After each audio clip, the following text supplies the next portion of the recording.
안녕하십니까. 고려신학대학원 설교 실습 1, 2반 온라인 녹화 강의입니다. 오늘은 생생한 설교를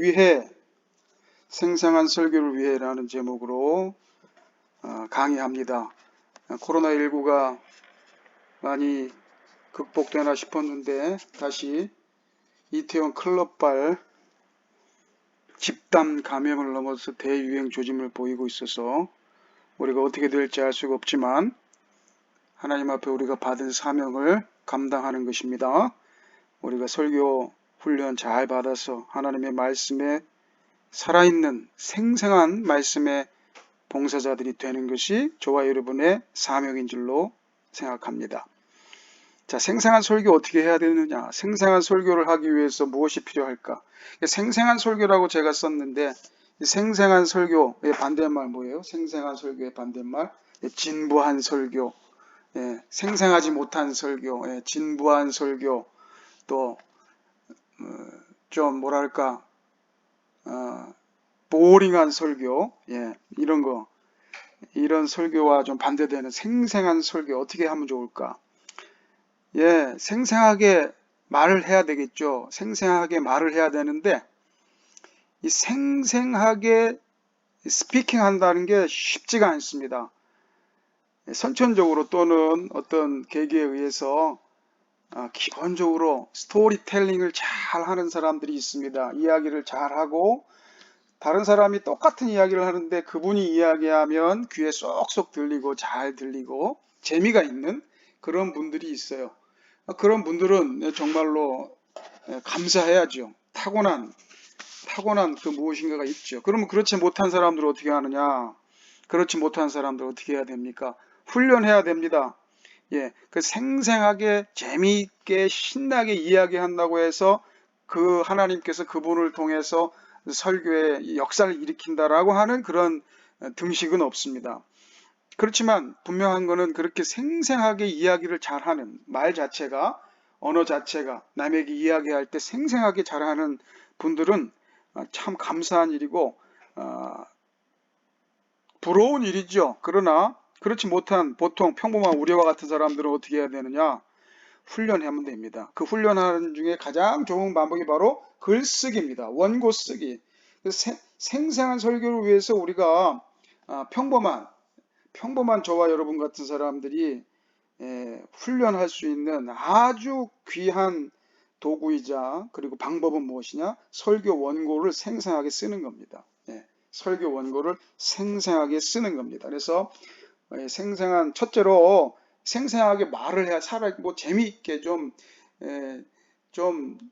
진부하지 않게 말을 할 줄 아는 그런 설교자가 돼야 되는데 그게 쉽지가 않아요. 그래서 원고를 생생하게 쓰도록 그렇게 여러분이 훈련을 하다 보면 여러분의 설교 언어도 생생해진다 라는 것입니다. 첫째로 설교 원고 생생하게 쓰려면 어떻게 해야 되느냐? 가능하면 한 문장을 짧게 쓰자라는 겁니다. 제가 중간중간 강조했죠. 한번 정리하는 겁니다. 그래서 한 줄 이상 안 가게 이렇게 딱 쓰세요. 여기 이렇게 지금 원고가 있는데 여기서부터 써가지고 여기 갔다가 또 여기까지 왔다가 이렇게 세 줄 이런 식으로 쓰면 안 된다는 거예요. 그냥 한 줄 이상 안 가기, 한 줄 이상 안 가도록 여기도 너무 길어, 이것도 너무 길고 여기서부터 요 정도까지 여기서 마침표 끊어질 때까지 그렇게 길어야 그렇게 쓰도록. 저도 짧게 쓰는 훈련을 하다 보면 우리가 말할 때도 그렇게 명료하게 짧게 할 수 있습니다. 자, 쉽지 않습니다. 여러분 설교 원고 체크하세요. 여러분 설교 원고에 가능하면 문장을 짧게 써야 되는데 그거 길게 된 문장들 여러분 그 설교 원고를 가지고 설교할 때 여러분의 그 언어도 말도 길어집니다. 길어지면 앞에 무슨 말 했는지 모르는 경우가 태반이죠. 그래서 짧게 쓰는 거 훈련 철저히 하셔야 됩니다. 여러분이 이건 체크할 수가 있어요. 여러분이 지금 낸 설교 원고를 여러분 스스로 보세요. 예, 보시면 문장이 어느 정도 길이인지 여러분이 보시면 됩니다. 자, 그 다음 문장의 구조도 예, 문장 자체가 짧아야 되지만 문장 구조도 단순해야 돼. 단순. 단문. 예, 복문이나 중문 이런 거 별로 안 좋습니다. 예, 영어로 치면 관계 대명사 많이 들어가 있는 문장, 그건 뭐 시험 때나 필요한 문장이지 그거 별로 좋은 문장이 아닙니다. 단순하게 단문으로 짧게 정 반복하려면 계속해서 반복하면 돼요. 단문을 가지고 반복적으로 얘기하면 돼요. 그래서 문장 구조도 단순하게 쓰자. 문장 구조도 단순하게 쓰다. 주어 동사가 분명하고 주어 동사 목적어가 분명한 단문을 쓰자. 예, 훈련할 수 있기를 바랍니다. 그리고 세 번째, 가능하면 현재형으로 쓰자. 예, 가능하면 현재형으로 쓰자. 이건 한국말은 굉장히 유리합니다. 한국말은 영어는 현재형으로 쓰려고 하면 여러 가지 어려움이 있어요. 영어는 시제가 굉장히 분명하고 또 우리 국어에 비해서는 좀 복잡하기 때문에, 그러나 이 한글은요 현재형으로 거의 모든 게 다 표현이 됩니다. 예, 참 신기하죠. 예. 예수님이 오늘 운물가로 가십니다.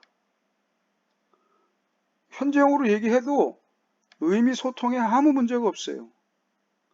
오늘 우리 예를 들면 빌립보서 우리 설교하는데 바울이 감옥에 갇혔습니다. 과거로 해도 되지만 바울이 감옥에 있습니다. 감옥에서 편지를 씁니다. 이렇게 현재형으로 해도 아무 문제가 없다. 예. 그래서 이 현재형으로 하는 것은 문장을 생생하게 만들 뿐만 아니라 또 단순하게도 만들 수 있고요. 그리고 듣는 청중으로 하여금 생생하게 그 그림을 그려낼 수 있는 그런 장점이 있습니다. 그래서 가능하면 현재형으로 쓰는 훈련하면 되겠습니다. 자, 앞에 와도 연결이 되는데 문장 구조 단순하게 쓰는 거하고도 연결이 되는데요. 것이었던 것입니다. 이 쓸데없는 대명사 절대 금지. 예, 쓸데없는 대명사 절대 금지하셔야 돼요. 예. 이것은요, 글을 쓸 때도 습관적으로 나오지만 여러분이 원고 없이 설교를 하거나 이야기할 때 또는 예배 사회를 볼 때도 많은 분들이 쓸데없는 대명사를 엄청나게 많이 사용합니다. 예를 들면 기도할 때 어떤 분들이 대표 기도를 하는데도 기도할 때 어떻게 해요? 무슨 쓸데없는 대명사 많이 하죠? 예, 뭐 대명사는 아니지만 하나님 아버지 우리를 구해 주시고 용서해 주시고 코로나19를 퇴치시켜 주시고 아버지 그래서 뭐 그런 아버지 또는 뭐 주여 또는 뭐 그런 대명사 빼고 나면 별 내용이 없을 정도로 그렇게 많이 하죠. 설교할 때도 마찬가지입니다. 것입니다. 대표적으로는 것입니다인데 어떤 분은 또 설교할 때 우리라는 그런 말을 의미 없이 기능 없이 많이 쓰는 사람들이 있어요. 예를 들면 이렇게 말하는 거죠. 사랑하는 성도 여러분, 오늘도 우리들에게 은혜를 베풀어 주시는 하나님의 은혜에 감사하면서 우리가 이 자리에 나왔습니다. 우리가 오늘도 말씀을 들으면서 은혜 받기를 바랍니다. 우리가 오늘도 빌립보서를 펼쳤습니다. 우리가 이 빌립보서 말씀을 통해서 우리에게 주시는 하나님 우리 은혜를 계속 이런 식으로 이렇게 습관적으로 우리 하는 분들 많아요. 자, 어떻겠습니까? 예, 말 그대로 쓸데없습니다. 쓸데없어. 쓸데없는 게 계속 반복되니까 생생한 설교가 아니라 참 진부하게 된, 자기도 의식하지 못하면서 진부하게 되어지는 거예요. 말하기 자체가 진부해지는 거예요. 쓸데없는 대명사 절대 쓰지 말자. 영어로 치면 you know 뭐 이렇게 막 하면서 말하는 영어 들으면 굉장히 저급하게 들리거든요. 예, 꼭 필요하다면 할 수 있지만 쓸데없이 계속 입버릇처럼 하는 대명사 이거는 없애야 된다라는 것입니다. 근데 생각보다 많습니다, 이런 게. 자, 그 다음 5번째, 너무 많은 설명주의 요망. too much information. 설교하면서 뭐 어떤 단어나 어떤 뭐 개념이 나왔을 때 간단하게 아주 압축적으로 설명하는 거 필요하죠. explain 하는 거 필요한데요. explain 필요한데 이 설명이 너무 길어지면 이 설명으로 온 설교가 가득 차게 되어지면 이건 말 그대로 설명으로 뭐 가득 찬 생생하지 못한 설교가 되는 거죠. 생생하지 못한 설교가 되는 것입니다. 생생하지 못한 설교가 되는 것입니다. 그래서 여러분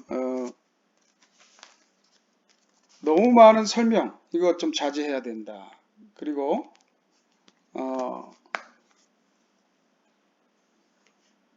그러면 이 설명보다 우리가 어느 쪽으로 좀 더 하려고 노력을 해야 될까요? 설명보다는 묘사, description 또는 증명, 설명, 증명, 적용 그랬는데 설명이 중요하지만 이게 너무 많을 경우에는 문제가 생긴다는 겁니다. 자, 너무 많은 설명은 주의를 요망한다라는 것이고요. 그 다음 또 우리 문장을 생생하게 쓰기 위해서 아무도 관심 없는 신학 용어 혹은 전문 용어는 과감하게 퇴출시키자. 꼭 설교할 때 신학 용어가 어떤 설명이 필요하면 아까도 얘기했듯이 간단하게 아주 임팩트 있게 설명하고 바로 설교의 주제로 집중을 해야 되는데 너무 많이 설명하고 쓸데없이 신학 용어를 많이 남발하다 보면 그 주제가 희미해지는 거죠. 전문 용어 꼭 필요하면 하나 내지 한 개, 두 개도 많아요. 하나의 전문 용어 정도 간단하게 설명하고 사용할 수는 있으나 이걸 너무 많이 두 개 이상 쓰는 거 저는 반대합니다. 퇴출하자라는 것입니다. 그 다음에 7번째 생생한 지금 원고 쓰기입니다. 설교 원고 생생하게 쓰기 7번째 뭡니까? 그림 언어로 묘사하자. 그림 언어의 반대말 뭐예요? 그림 언어의 반대말 conceptual language. 개념은 중요하지만 개념은 굉장히 중요한 겁니다.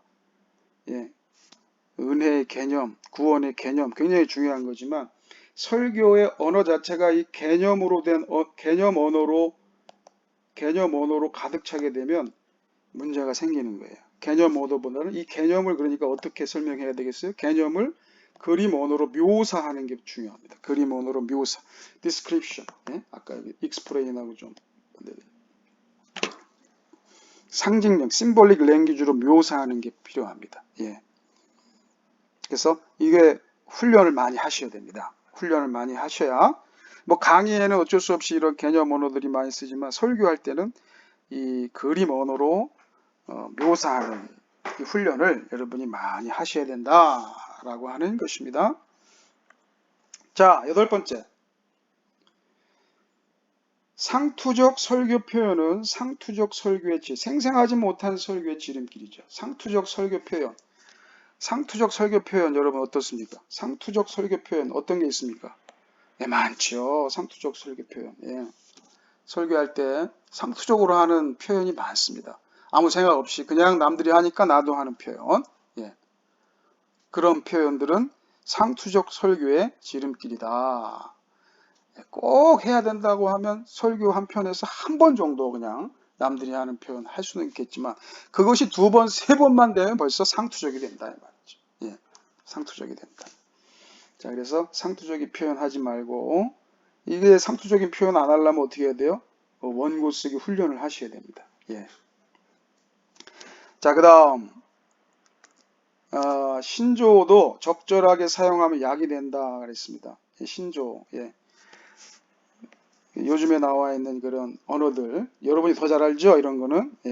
그래서 이것도 너무 가볍게 하면 또 안 되고요. 뭐 언론이나 뭐 요즘엔 new normal 또는 뭐 on-tap 뭐 이런 표현들 이런 표현들 적절하게 사용하면 약이 되죠. 그래서 우리 목사님이 이 세상 살아가는 우리들을 위해서 많이 관심을 갖고 계시구나. 뭐 이런 메시지도 되고요. 그것도 적절하게 사용해야 합니다. 그리고 마지막에 아주 중요한 겁니다. 명료함과 신비함은 따로 국밥이 아니다. 제가 이렇게 붙여봤어요. 예. 제가 막 말만 해가지고 말은 그림 언어로 묘사하라 해놓고 교수님은 뭐 그냥 아무 생각 없이 개념 언어로만 설명하는 거 아닙니까? 이렇게 할까봐 나름대로 그림 언어로 한번 해본 거예요. 자, 명료함과 신비함은 따로 국밥이 아니다. 예, 따로 국밥. 명료함하고 신비함하고 따로 이렇게 떨어져 있는 게 아니라는 거예요. 명료함과 신비함이 이게 통합되어 있다는 거예요. 예, 명료함과 신비함. 그래서 설교는 좀 신비해야 된다. 맞습니다. 설교는 신비해야 돼. 하나님의 설교 그 자체가 신비함이라고 제가 그랬죠. Preaching of the Word of God is the Word of God. 하나님의 말씀을 설교하는 것이 곧 하나님의 말씀이다. 그러니까 사람이 지금 설교를 통해서 뭐 하는 거예요? 사람이 하지만 설교를 통해서 뭐 하는 거예요? 하나님의 말씀을 전달하는 거잖아요. 그게 설교 자체가 신비함이에요. 어떤 분들은 이 설교가 신비해야 되기 때문에 너무 이렇게 논리적이고 딱딱 들이맞으면 좀 교인들이 좀 뭐 들어도 모르는 소리 좀 뭐 공중에 붕 뜬 소리 해. No, 아닙니다, 여러분. 명료함이 신비함입니다. 명료한 언어가 진정한 의미에서의 신비라는 거예요. 나는 길이요. 예수님의 말씀 보세요. 나는 길이요. 나는 진리요. 나는 생명이다. 얼마나 명료합니까? 그죠? I am the way. 나는 길이요. 얼마나 명료합니까? 정확하잖아요. 거기에 뭐 복잡한 거 아무것도 없잖아요. 그런데 그 명료한 짧은 문장이 엄청난 신비를 가지고 있다. 우리는 예수 그리스도를 믿으면서도 예수 그리스도를 믿는 것을 통해서 내가 가고자 하는 어떤 목적과 목표를 향한 하나의 길을 찾으려고 예수를 이용해서 길을 발견하려고 예수를 믿는 경우가 많지만 예수님 말씀하세요. 너 다른 데서 길 찾으려고 하지 마라. 내가 곧 길이다. 내가 곧 진리다. 내가 생명이다. 예수는 어떤 목표를 향해서 가는 과정과 수단이 아니라 우리의 신앙의 목적 그 자체이고 목표 그 자체이시고 예수님이 수단이 아니라 목적 그 자체이시라는 것. 그것을 주님께서 아주 명료하게 짧고 단순한 문장으로 말씀하시잖아요. 그러니까 명료함과 신비함은 따로 국밥이 아닙니다. 여러분의 설교가 아주 신비하기를 바랍니다. 그렇지만 그 신비한 설교를 하겠다면서 아무도 못 알아듣는 설교를 하면 안 돼요. 아무도 못 알아듣는 설교. 설교자들에게 가장 큰 문제가 뭐냐?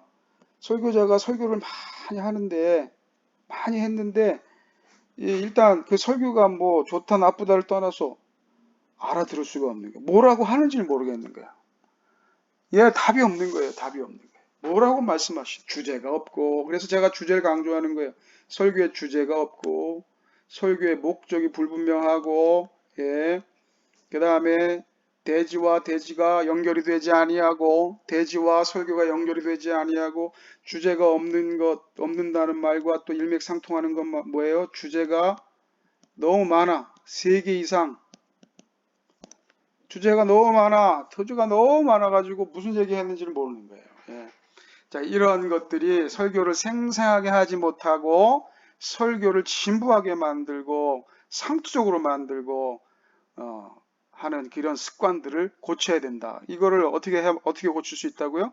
설교 원고를 생생하게 쓰는 훈련을 통해서 이런 것들을 고칠 수 있다는 것입니다. 그래서 여러분 설교 원고 생생하게 쓰는 훈련 너무너무 중요한 겁니다. 자, 그렇다고 하면 오늘 주제가 생생한 설교를 위해서 일단 언어가 생생해야 돼요. 그래서 그 언어를 생생하게 하기 위해서는 설교 원고를 생생하게 쓰는 훈련을 하셔야 된다.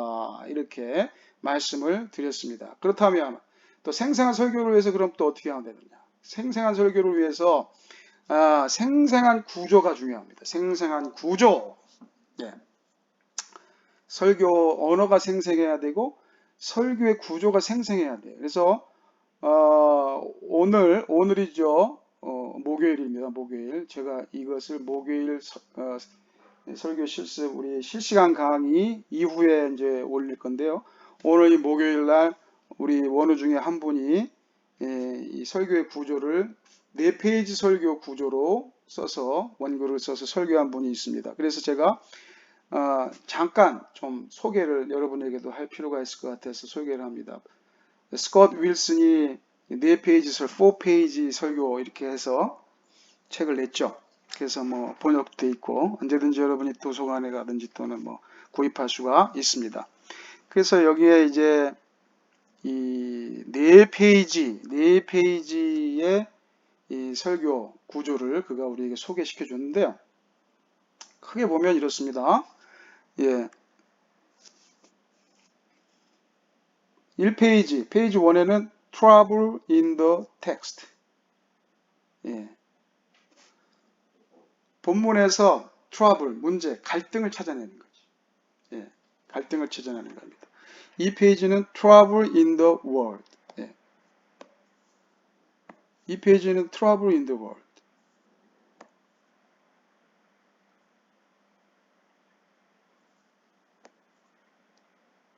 예. 여기서는 본문이었고 여기서는 이 세상입니다. 세상으로 바뀐 거예요. 이 세상에서의 그 갈등이 문제가 뭔가를 찾아내는 것이고 그 다음에 3페이지에서는 God's action in the Bible. 성경에서 그렇다고 하면 이 문제들에 대해서 성경은 뭐라고 말씀하고 있느냐. 특히 성경에서 하나님은 그 문제들에 대해서 어떤 액션을 취하고 계시느냐. 이걸 찾아내는 거고 4페이지에서는 God's action in the world. 그 성경에서 그렇게 행동하셨던 하나님이 오늘 이 시대, 이 세상에서는 어떻게 액팅 하느냐. 이렇게 해가지고 이 설교를 크게 4페이지로 4개의 구조, 이 4단계 구조죠. 이 구조로 설교하자라고 하는 그런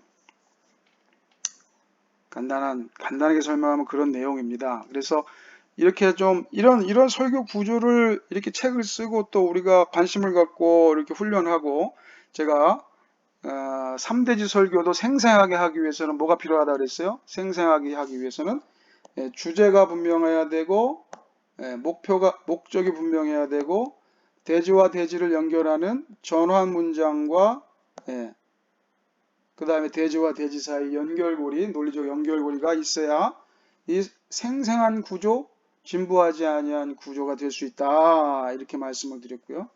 또 하나는 제가 또 어떤 예를 들었어요. 이 생생한 설교하기 위해서 지금 여기서는 이제 4페이지 설교지만 또 내러티브 구조. 그래서 평형 깨기, 갈등 심화, 하나님의 역전, 그리고 뭐예요? 복음 경험, 비전 제시라고 하는 이 뭐예요? 플랫 구조. 플랫 구조의 이 내러티브 구조. 이런 것들이 설교를 좀 생생하게 하기 위한 하나의 이제 우리가 고민하고 있는 것이죠. 근데 여기서 이제 4페이지 설교가 그 설교 구조를 좀 더 생생하고 이 설교 구조에 대해서 우리가 신경을 많이 못 쓰는데 이 구조 자체가 진부하지 아니하고 진부한 구조는 뭐예요? 그냥 뭐 서론, 본론, 결론. 그나마 또 대지도 없어가지고 뒤죽박죽. 뭐 이런 아무 구조에 아무런 관심이 없고 노력이 보이지 아니하는 그런 구조. 그런 구조는 진짜 진부한 구조가 될 가능성이 높습니다. 그래서 스캇 윌슨이 얘기한 대로 이런 4페이지 설교 굉장히 중요해. 조금 더 설명을 드리면 예를 들면 1페이지에서는 trouble in the text 그 본문의 어떤 그 문제점을 찾는 것이죠. examines its sinfulness and its consequences. together with human responsibility for corrective action in the light of God's will. 예. 검토하는 거예요. 검사하는 거예요. 고찰해보는 거예요. 죄와 그 죄의 결과들을 본문에서 어떤 문제들이 일어나느냐, 이걸 하나님의 빛 아래서, 하나님의 이 조명하심 아래서 그 문제들을 찾아보는 겁니다. 그 문제들이 오늘날에도 있다. 이게 페이지 2, interpret the same trouble as page 1, but in our world today. 예. 여기서 나와 있는 이런 트러블을 오늘 우리 세상에서는 이 트러블이 어떻게 나타나고 있는지, 여기서 interpret이라는 표현을 썼어요. interpret. 예. 예. 해석이 필요한 거예요. 여기서 여기 갈 때 해석이. 그래서 이 성경에 나와 있는 이 문제가 오늘날에는 어떤 문제로 나오고 어떻게 나타나는가. 성경에 나와 있는 그 우상 숭배의 문제, 오늘날은 금신상을 만들지 아니하고 하나님의 백성들이 뭐 은으로 만든 신상을 집안에다 모시지는 아니하지만 오늘날의 우상 숭배는 어떤 형태로 나타나는지 뭐 이런 걸 찾는 게 이제 페이지 2지요. 페이지 2에서 God action in the Bible 이라고 할 때 여기서는 뭐를 찾는 거예요? 다시 성경으로 돌아가는 겁니다. 하나님에게로 돌아가서 설교가 뭐를 찾는 것이냐, 여기 중요한데 someone should build on grace. 예. 하나님의 은혜에 기초를 해야만 합니다. 그리고 explore it, 은혜를 드러내야 합니다. 그리고 은혜를 증폭하고 확장시켜야 되죠. 그래서 God's action, 이게 human action이 아니라 God's action이라는 거 중요한 거예요. 예. 하나님의 백성, God's people's action이 아니라 이게 God's action이라는 거예요. 그래서 하나님께서 계속해서 어떻게 우리의 삶 가운데 역사하고 계시는지를 말씀하는 거예요. 지난번 제가 개혁주의 설교 문법이라는 표현 썼죠. 개혁주의 설교 문법. 반대말은 뭐예요? 율법주의 설교 문법 또는 공로주의 설교 문법 이런 거 쓰지 말고 개혁주의 설교 문법을 쓰자. 이 말은 뭐예요? 개혁주의 설교 문법. 하나님이 주어가 돼야 된다. 하나님의 은혜 위에 설교가 건설돼야 되는 거예요. 설교가 작성되어야 되는 거죠. 그러니까 여기 이제 3페이지에서 이 God's action을 찾아야 된다. 이렇게 말하고 4페이지로 가면 뭐예요? God's action은 action인데 이게 어떻게? In the world. 지금 이 세상에서 이 God's action이 어떻게 일어나고 있고 하나님이 어떻게 무엇을 원하고 있는지, 그래서 그 문제에 대해서 하나님이 어떻게 일하고 계신지, 그리고 어떻게 그가 대답하고 계신지, 그리고 우리는 대답하기 위해서 하나님이 우리를 어떻게 부르시고 계시는지, 이런 부분이 이 4페이지다 이 말이에요. 그래서 여기 4페이지는 특히 2페이지에 여기 연결되는 거예요. 지금 이 순서가 이렇게 되는 거예요. 1페이지, 2페이지, 3페이지, 4페이지 이렇게 돼가지고 이렇게 1, 2, 3, 4 이렇게 되는 거예요. 순서가. 이게 중요합니다. 요 순서가 중요해서 지금 제가 쓴 겁니다. 예. 4페이지 설교는 요 그림이 굉장히 중요해요. 요게 뭐냐면 지금 이 4페이지는 요 2페이지에 여기서 나온 대로 This section must connect back to the trouble in our days on page 2. 요 하나님의 액션은 요 페이지 2의 요 액션을 연결되면서 서로 연결되는 거예요. 이게 연결돼 있잖아요. 요 면이 지금 페이지가 연결돼 있잖아요. 3페이지 다음에 4페이지지만 4페이지가 지금 2페이지하고 연결돼 있단 말이에요. 요 연결돼서 여기에 이 문제, 오늘날의 그 문제에 대해서 하나님이 어떻게 행동하고 계시느냐, 그 문제에 대해서 하나님 뭐라고 말씀하시느냐, 그 문제에 대해서 하나님이 어떤 행동을 취하셨느냐라고 하는 거, 그리고 우리에게 어떤 행동을 요구하시느냐, 이런 것까지 여기에 이렇게 연결이 돼야 된다라는 것이죠. 그래서 이런 4페이지 설교를 통해서 궁극적으로 우리가 추구하는 건 뭐냐, 설교를 좀 생생하게 하기 위한 것이다 라는 겁니다. 예.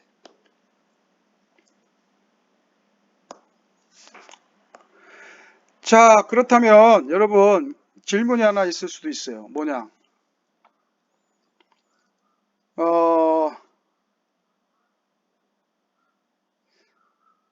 이 4페이지 설교와 내러티브 프리칭 이 설교 구조가 여러분 어떻게 다르고 어떻게 같을까요? 예. 자, 한번 보세요. Trouble in the text 페이지 1에서 Trouble in the text 했어요. 우리가 지금 살피고 시도해보고 있는 narrative preaching 구조에서 이거는 어디에 해당할까요? Trouble in the text. 예, trouble. 평형 깨기, 평형 깨기. 예, 평형 깨기에 해당할 수 있습니다. 그 다음에 페이지 2에 Trouble in the world. 이거는 어디에 해석할까요? 예, interpret the same trouble as one page라고 그랬잖아요. 이거를 그러니까 갈등심, 여기서 평형 깨기에서 생긴 이 문제를 여기서는 그 갈등을 여기서는 심화시키는 거죠. 이 갈등 심화하고 연결이 됩니다. 예.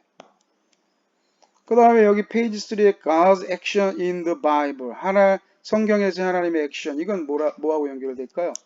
이건 말 그대로 복음 경험하고 연결이 된다고 할 수 있어요. 복음 경험.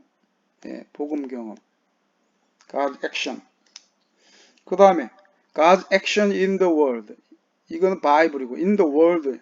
이거는 뭐하고 연결될 수 있어요? 예, 비전 제시하고 연결이 될 수 있어요. 그 뭐가 빠졌죠? 하나님의 역전이 빠졌죠. 하나님의 역전. 하나님의 역전. 하나님의 역전은 어디에 놓일까요? 하나님의 역전은.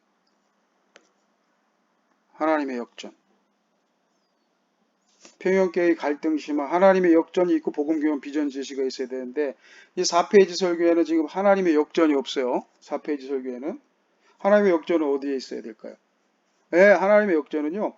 1, 2, 3, 4에서 요 3에서 3페이지로 가는 여기가 하나님의 역전입니다. 여기서 일로 가는 게 여기서 이렇게 가는 거예요. 여기서. 예. 보통 이게 보통은 자 이렇게 갔다가 그렇죠? 이렇게 오고 그 다음에 이렇게 가는데 예. 이렇게 가는데 1에서 2 가는 거는 그렇게 어렵지 않아요. 그리고 3에서 4 가는 것도 그렇게 어렵지 않아요. 왜? 똑같이 트러블이고 똑같이 God's action이지만 그런데 이제 문제는 뭐냐? Trouble in the world에서 God's action in the Bible 여기로 갈 때는 이게 팍 꺾이는 거야. 팍 꺾여야 돼요. 예. 예. 이 코너링이 굉장히 급해요. 예. 여기가 지금 하나님의 역전이 되는 거예요. 여기가. 예. 따라오고 계신가요? 예. 여기가 사실은 이제 하나님의 역전이 되는 거지. 굳이 그 내러티브 프리칭 구조하고 비교해 본다면. 그래서 여기서 여기로 팍 역전이 되는 거지. 예? 이 세상에도 이런 똑같은 그 당시에 성경 빌립보 교회 교인들이 가지고 있었던 이 문제가 오늘날도 똑같은데 그것에 대해서 성경에서 하나님은 어떻게 행동하셨는지 거기서 팍 하나님의 역전이 되면서 거기서 복음을 경험하고 여기서 여기로 이 4페이지 설교의 성패는 어디서 결정나겠어요? 그러니까 예. 4페이지 설교의 성패는 여기서 결정나는 거예요. 여기서. 이 페이지 2에서 페이지 3로 어떻게 적절하게 하나님의 역전의 이 반전을 기하면서 여기서 여기까지 이렇게 연결이 잘 되느냐. 여기에서 이 4페이지 설교의 승패가 결정이 난다고 해도 과언이 아니다라는 것입니다.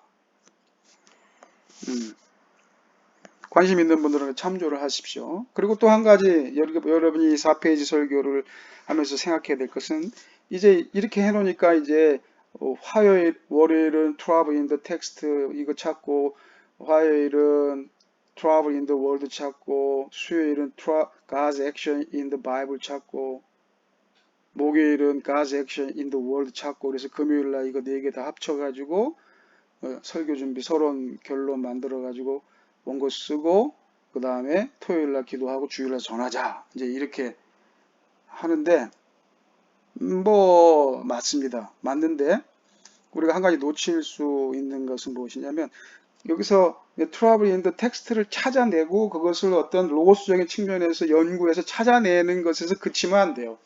이 폴 스카우트 윌슨이 이 4페이지 설교를 얘기하면서 굉장히 강조한 부분이 뭐냐면 요 페이지 1 각각의 페이지는 이제 요 평행계획은 지웁시다. 요 각각의 페이지는요.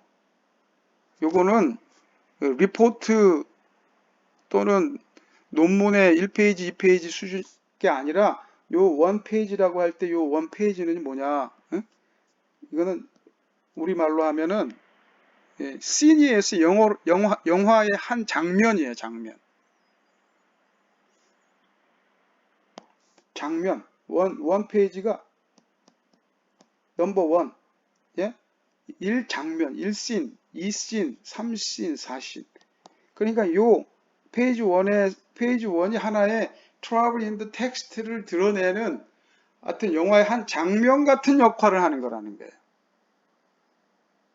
예, 그리고 페이지 2는 그 문제가 성경의 그 문제, 텍스트에 나와 있는 그 문제가 오늘날에는 이 문제라고 하는 것을 드러내는 영화의 한 장면이 되어야 되고, 페이지 3는 거기에서 다시 하나님에게로 돌아가서 성경으로 다시 돌아가서 이 문제에 대해서 성경이 뭐라고 말하는지를 드러내는 한 장면이 되어야 된다. 장면이라는 표현이 중요합니다. 장면이라는 표현. 영화의 한 장면같이 이 각각의 페이지가 하나의 장면이 돼야지 이게 그냥 논문 또는 보고서 또는 리포트의 1페이지, 2페이지, 3페이지, 4페이지가 되는 것은 의미가 없다.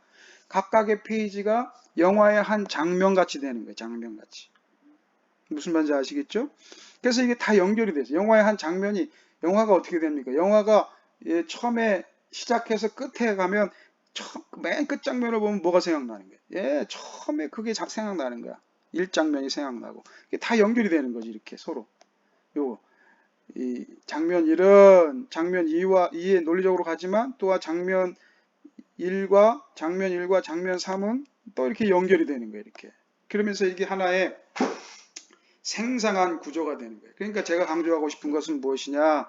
4페이지 설교를 하는데 리포트 4장 써내면 된다라고 하는 개념은 이 4페이지 설교를 정반대로 이해하고 있다는 거예요. 4페이지 설교에서 중요한 건 뭐예요? 4개의 장면을 설교에 묘사해야 되는 거예요. 4개의 장면. 영화로 하면 4개의 장면이 있는 거예요. 4개의 장면이.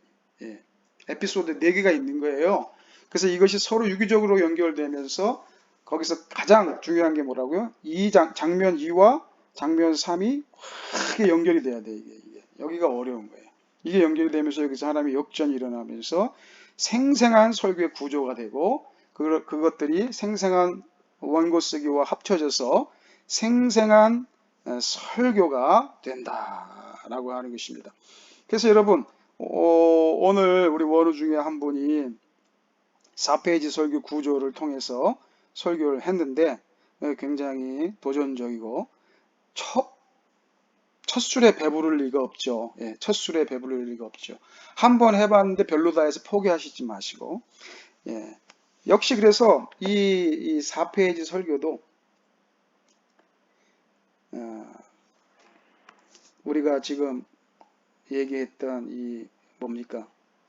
내러티브 구조와 같은 그런 흐름, 무빙, 문학적인 어떤 그 흐름이 중요한 거죠. 휙 구조가 있는 것처럼, 휙 구조처럼, 플랫 구조가 있는 것처럼 이 4페이지도 4개의 장면이 서로 연결되면서 어떤 이 드라마틱한 어떤 그게 있어야 돼. 그게 여기서 꺾일 때 나타나는 거예요. 페이지 2에서 페이지 3로 꺾일 때 여기서 확 이렇게 가는데 확 꺾어버리잖아. 여기서 꺾일 때 이런 이 드라마틱한 플랫 구조가 있어야 돼. 약간 문학적인 어떤 예술적인 이런 구조가 이 안에도 있는 것이다. 이렇게 말씀을 드립니다. 그래서 여러분 이 새로운 이 설교 구조, 생생한 구조, 설교의 생생한 구조가 설교를 생생하게 한다. 그리고 다시 한번 말씀드리지만 생생한 언어, 설교 언어가 중요한데 이 생생한 언어 훈련을 위해서 뭘 해야 된다고요? 설교 생생한 글쓰기 훈련, 원고를 생생하게 쓰는 훈련, 해야 된다. 한 번만 더 언급해 보겠습니다. 문장 짧게 쓰자. 한 문장 한 줄 이상 가지 말자. 문장 구조도 단순하게 하자. 가능하면 현재형으로 쓰자. 대명사 것이었던 것입니다. 절대 쓰지 말자. too much information 주의하자. 아무도 관심 없는 전문 용어 퇴출시키자. 그림 언어 그림 언어로 묘사하자. 상투적인 표현 쓰지 말자. 신조어도 적절하게 사용하자. 그러기 위해서는 여러분 신문도 열심히 읽으시고 또 명료함과 신비함은 따로 국밥이 아니다. 명료한 설교 문장 하나가 명료하셔야 됩니다. 문장 하나하나가 명료하게 명료한 문장이 됐을 때 그 문장들이 모여서 명료한 설교가 되고 그리고 그 생생한 설교의 구조 원고의 구조가 또 잡힐 때 그런 것들이 합력해서 생생한 설교를 할 수 있게 된다. 이렇게 말씀드리면서 오늘 생생한 구조와 생생한 글쓰기로 생생한 설교를 할 수 있는 우리 모두가 되기를 바랍니다. 수고했습니다. 다음 주 뵙겠습니다.